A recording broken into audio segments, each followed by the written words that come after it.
kill that person. I mean, I think that in the story, in the case example happened in Afghanistan to a Muslim who converted to Christianity, of course, and then he was, of course, arrested and was going to be killed. Except there was so much pressure on the Afghan government to release him, and finally, they had no choice but to release him. The condemnations were so. The actual condemnations, basically from the Arab and Muslim world, was basically silent. Of course, there was some cheap lip service in favor of that man from groups like CARE, basically, because that story was getting more publicity. So there was some cheap lip service for him, but there were also mobs wanting to kill him if that man was released. There were mobs who wanted to kill him if that man was released. So and this is the situation. This is the insane situation we live in.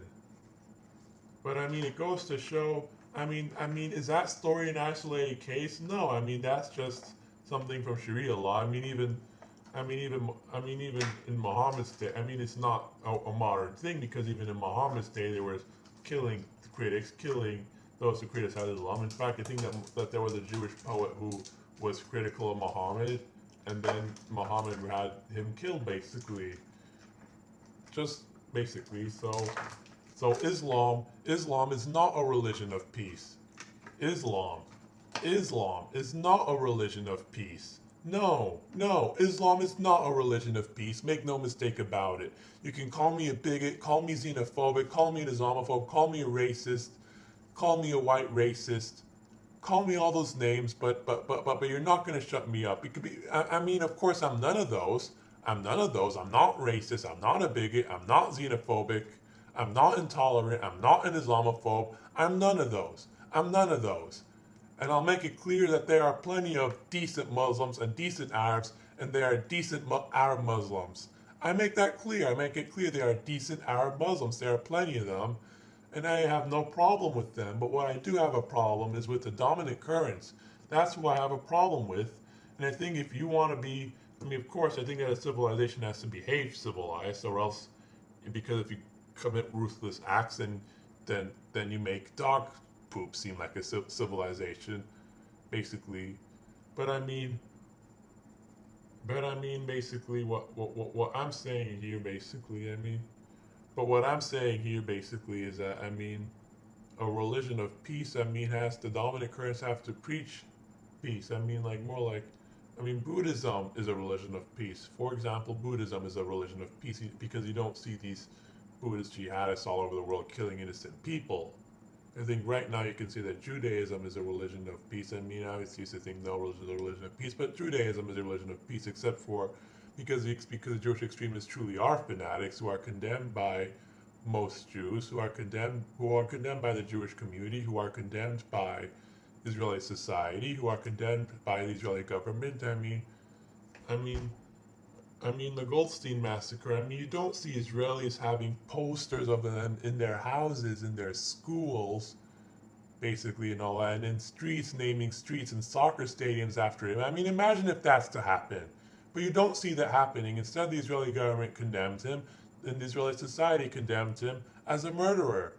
But that's what's going on with the Palestinians. A suicide bomber blows himself, or in some rare cases herself up, and you see that suicide bomber is celebrated as a holy Islamic martyr, having posters in schools, in homes, being sold in stores, having cards and trinkets of those suicide bombers. That's basically what's going on, and having streets named after them, and having streets named after them, and having soccer stadiums named after them, and having schools named after them. That's the reality. That's the insane reality we deal with. And if you don't like me speaking about it, then that's just tough luck for you. Tough luck for you if you don't like me speaking out about it, because I will speak out about it. Because I will show how the Arab and Muslim world basically is xenophobic to the core. Because it's the real xenophobic, because the dominant currents of the Arab Muslim world, they're the real xenophobic ones, they're the real bigots, they're the real racists, not us.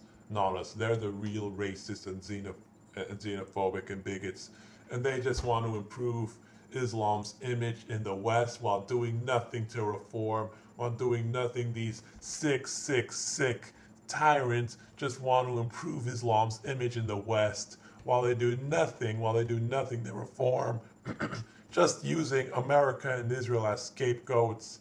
And many of them will get U.S. aid, just swallows it up themselves while they continue to say that, while they continue to use America and Israel as scapegoats in order to blame every ill of their societies on them, while doing nothing to reform in order to distract their people from the real problems and from the fact that they're living under tyranny because they just want to stay in power. I mean, this is the sick Arab and Islamic world. And I mean Islam apologists and anti-Israel propagandists got offended when the former Israeli Prime Minister Ehud Barak correctly referred to Israel as a villain in the jungle. Some Islam apologists and anti-Israel propagandists got offended. Some people got the political correct ideologues get offended, saying, "Hey, that's offensive, that's racist, that's bigotry." But you know what? It isn't. You know what it really is? It's two words. The truth. That's what it is. The truth. I mean, join the campaign. Join the campaign to fight against Islamic bigotry and Islamic injustice, and to save America, Israel, and Western civilization. Join the campaign and speak out and speak out where you can, because this is a globalized world. So anybody can just come and speak out. So join the campaign and speak out. Join the campaign and speak out.